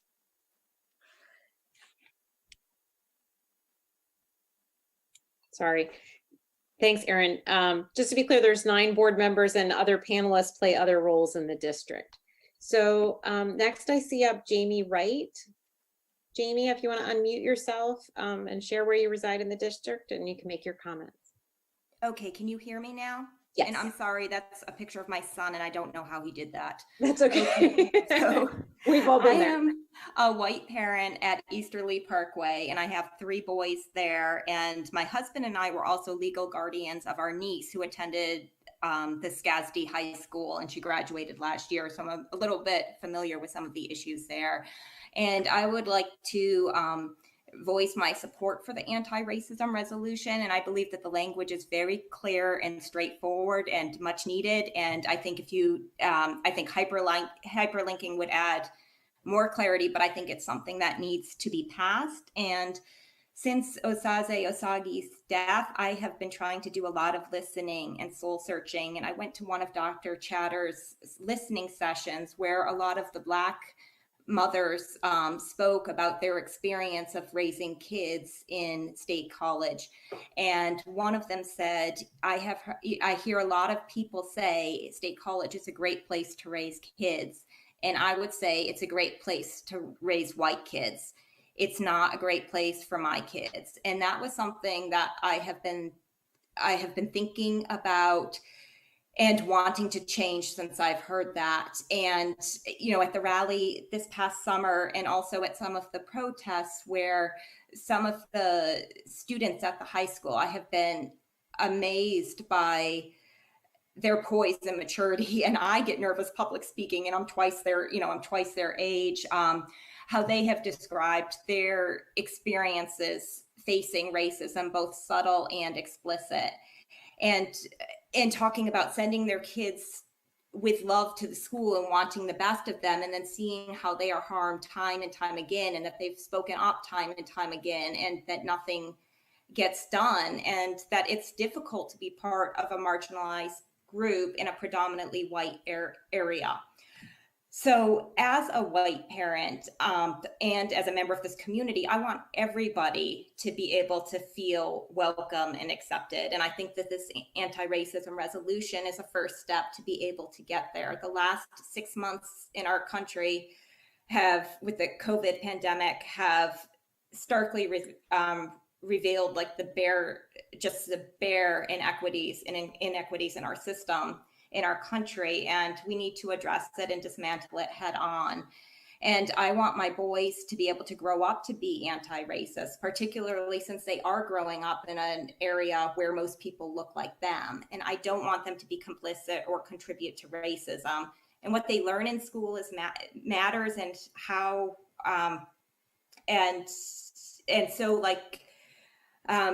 so this anti-racism resolution really matters. It's a first initial step, and then the important thing is to act on the words in it to begin to dismantle the systemic racism that is in our community and in our country nationally. So I thank you, and I urge you to support it. Thank you, Jamie. Next, we have Danielle Ambrosia. Danielle.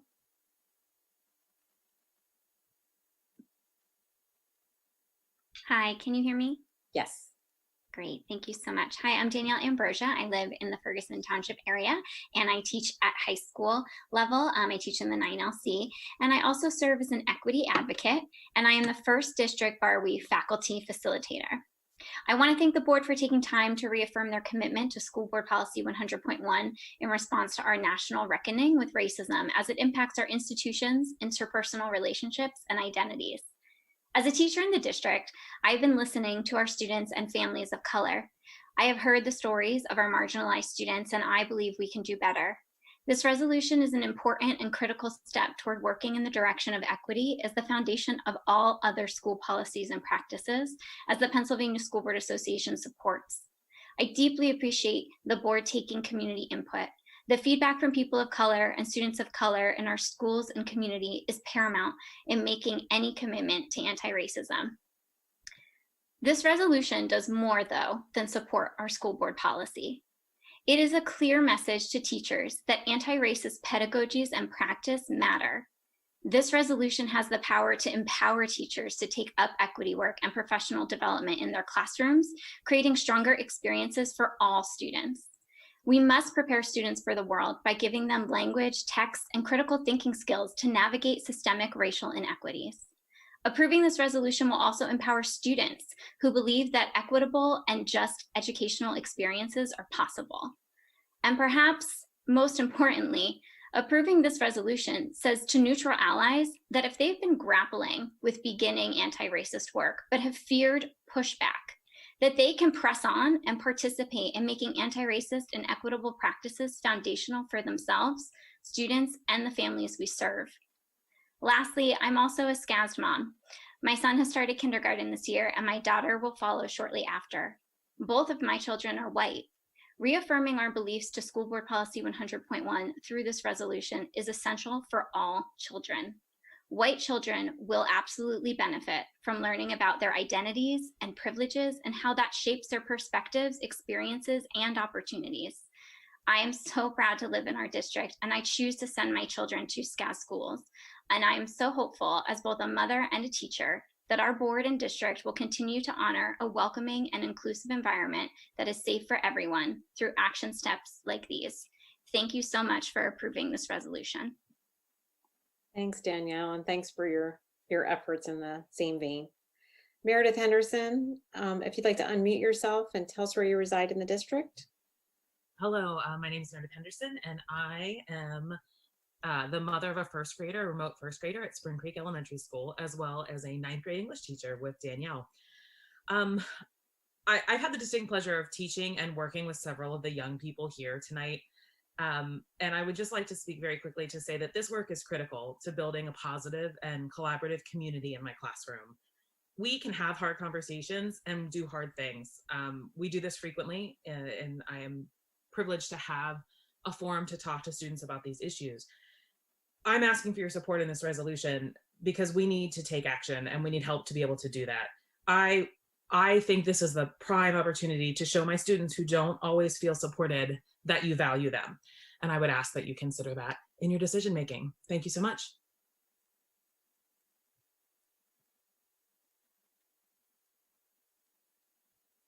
Sorry, I keep silencing myself because dogs are barking in the background and then I'm gone. Sorry. So Jamie Ramey, I see you next.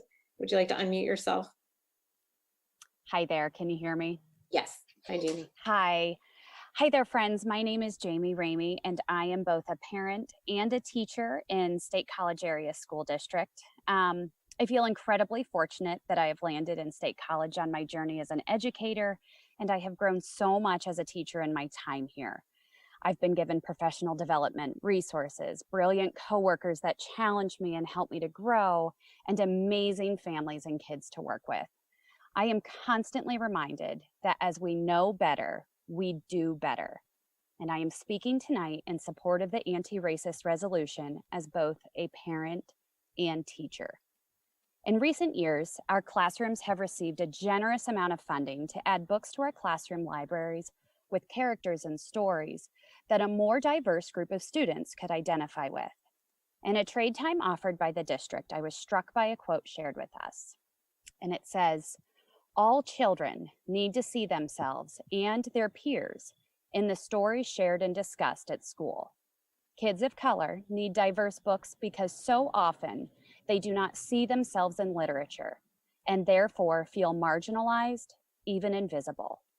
White kids need diverse books because they too see too much of themselves in literature, and this may lead them to feel that they are the center of the world. When we know better, we do better. We are on the right path. We understand as a district the importance of children seeing themselves in books, and now it's time to continue on our journey as a school district with anti-racism at its foundation. Our children need to see themselves in educators. And when children see teachers that do not look like them, they need to know that those teachers are their allies. They're strong allies. The anti-racist resolution is imperative for our district to continue on a journey with a clear vision and action steps. Now we know better, and it is time to do better for our students and children.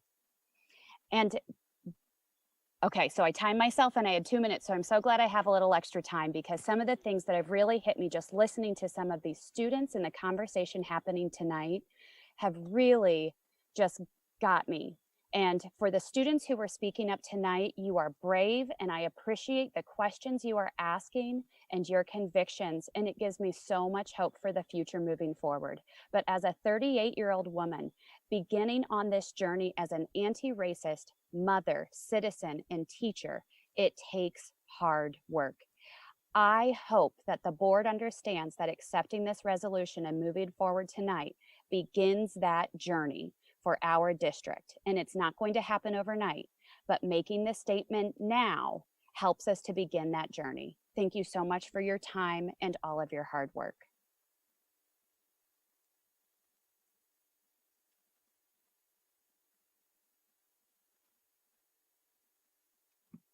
Amy, you're muted. Thank you. I'm sorry. I had seen one more hand raised and it seems to have gone down. So I'm just wait one more second from attendees if there's any other requests to speak. Okay, there we go. I had seen Aaron Kaufman had been up next and the hand went down. So I'm going to call on Aaron, who I think also is involved in one of our work groups. Mr. Kaufman? Thanks. Sorry, I had some computer difficulty. I figured. I just wanted I wanted to thank all of the students who've worked so hard on this and everyone in the district who's put their attention toward this. I live in Park Forest. I have 2 girls in Park Forest Middle School and a son in Park Forest Elementary. And I am fully in support of this proposal. And I think, you know, frankly, what's taking us so long in some ways, and also that we need to remember that this is simply a first step. And, you know, every word doesn't have to be perfect, but we have to start walking down the path to make this a place that all of our community members and students feel safe and comfortable living and going to school. Thank you. Thank you, Aaron. So next I see Chloe House. If you'd like to unmute yourself and tell us where you live in the district, please. Hi, I'm Chloe House. I live in College Heights, and I have an elementary schooler at Radio Park, a middle schooler at Park Forest Middle, and a high schooler. I just want to give some voice that while I have been learning about multiculturalism and privilege and prejudice for 20 some years, it is really an ongoing process, and there's always more to learn, and that is okay. Every expertise area, subject area, there's always more to learn. And there is a lot more expertise out there that is being expressed tonight than I certainly have. But as a community member, I want to give voice to the fact that I fully support this resolution that we are discussing tonight to commit ourselves to racial equity and anti-racism in the State College Area School District. Equity to me means that every child gets an equally supportive chance to succeed. To endeavor to provide this equally supportive environment for children of all races, we must understand our biases and prejudices and our history. If you grew up in the United States, prejudice is a part of our society. The education to talk about our unconscious and conscious biases requires some honesty, but we cannot fix the problem unless we know where we went wrong. Honesty in our interactions and our education around race is a challenge for us. A commitment to equity in SCASD is a start along this path to be strong and supportive to all children in our district. I hope that you on the board will see the importance of a commitment to anti-racism and racial equity in our school district. Thank you very much. Thank you, Ms. House. I had seen Divine Lipscomb go up and down, so I'm gonna, while she's got her hand up, I'm gonna call on her because she had been waiting for a bit. Go ahead. Or sorry. Yes, that's Apologies. quite all right. No, you're fine. My name is Divine Lipscomb. I live in the borough. I have 2 African-American male children and 1 African-American daughter who attends the high school. Real quick qualifying factors. I am a adult learner here at Penn State, and as a learner of restorative practices and transformative justice, I would like to mention that most of the work that we do as adults is to mitigate harm towards our children. Restorative practices highlights those actions. This resolution is put forth to mitigate certain harms, particularly in racism. And I would like to support this resolution and encourage you all to push it forward, simply because racism is taught, and our children are in the care of our teachers 8 hours a day. And so it can be taught at home and it can be taught in schools. And if we aren't addressing and tackling this from both aspects, we leave our children exposed to certain things that a lot of us do not have control over. And knowing that the school district has taken steps to ensure that my children and the children who they are learning with are practicing anti-racist behaviors is extremely important. Also important to note is that if we aren't doing everything possible to reduce harm, we are actually inviting it to happen. In predominantly white areas, particularly State College, education has a way of allowing things to seep into the consciousness of our children. And if we aren't actively engaging in teaching these anti-racist behaviors, there's no way to ensure that our children will not pick these behaviors up. So I definitely encourage the board to push this resolution forward, and thank you. Thank you for your comments. I see Tyler Ryland. Hello, can you hear me? Yes. Thank you. So as a white student and peer advocate, I'm also like the No Place for Hate coordinator for this year and last year for Delta. You've heard from me before. I just really want to like echo what everyone else has been saying, all the public comments about how important this resolution is and how it will not only help the start of combating racism within our own school, but it helps white students as well learn how to be anti-racist. That's one thing that the peer advocate program has really done for me. Is before the peer advocate program, I honestly, like, I was colorblind. I didn't think about race. I had the same reactions where I would be resistant or I would get like scared, and sometimes I still do, but then the peer advocate program really helped me look at my own thoughts, look at my own implicit bias and address the implicit racism that was in me. And I think this resolution from the board will help like not every person, but a lot of white people see that, yes, this is a problem, but also it's a systemic problem, and that it is possible to be anti-racist. So I just encourage all the board members to really think about what this will do, not only for the students but for yourself. So yeah, that's what I wanted to say. Also, repeating, just like this will create a this will, like I said last time, this will help us primarily help BIPOC students and other students of color, but also help other marginalized communities as well. And this has the potential to do good things. So I thank you all for listening to me and giving me a chance to speak, and I will continue my personal work on being a social justice advocate and working towards anti-racism. Thank you. Thanks, Tyler. And thanks for your work on No Place for Hate. So I still see some hands up, but they were people who already spoke. So I'm assuming those might be some errors because we usually don't circle back.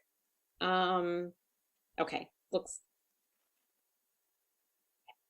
think we're set. Mr. Kaufman, I know you didn't use all your time. Were you looking to finish? No, I'm good. Thank you. Okay, your hand was still raised, so I just wanted to make sure. I know you sorry were about very that. brief. No, it's okay. Thanks very much. So I think we've circled through most of the attendees.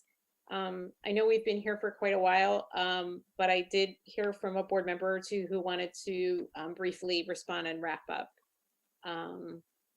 So Laurel, I think that was you had an interest in making a comment, or perhaps you were interested or just wanted the opportunity.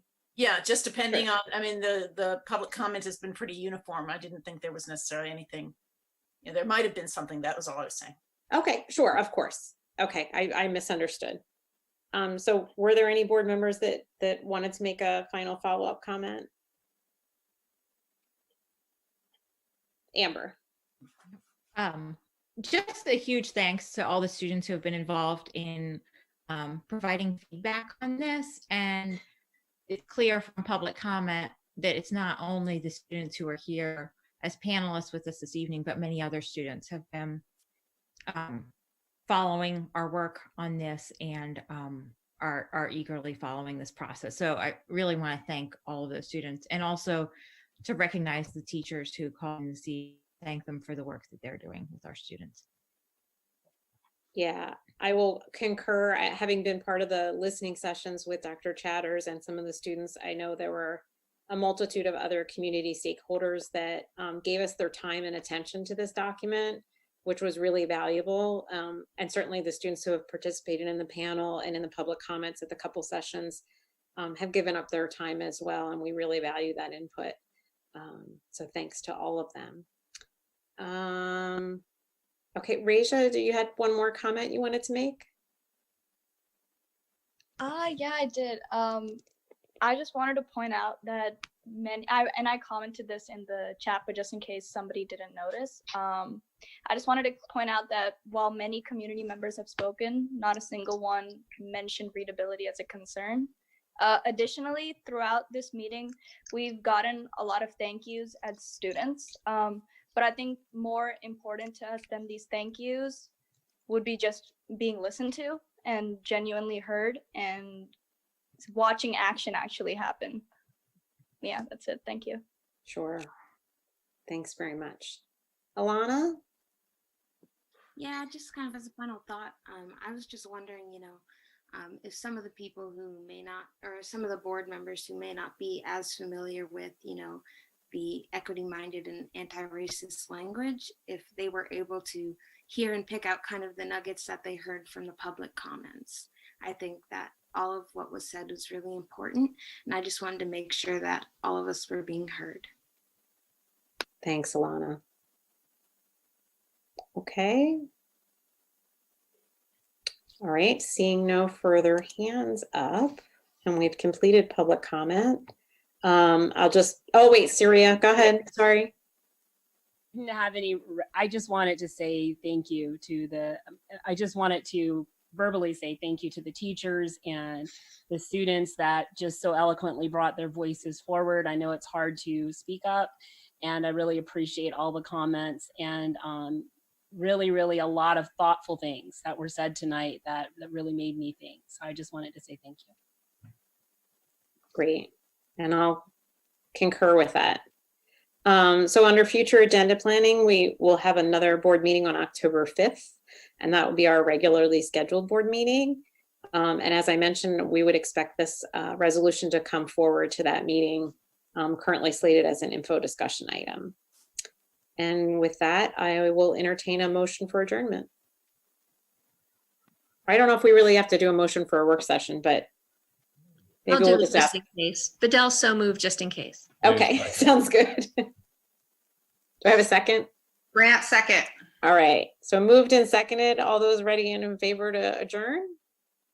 Aye. All right, thanks so much, everyone, for this really important conversation and taking time tonight. I know it was a long meeting, so thanks again, and we'll look forward to moving forward with this item. Have a good night. Thanks, everyone. Thanks for pitching in there.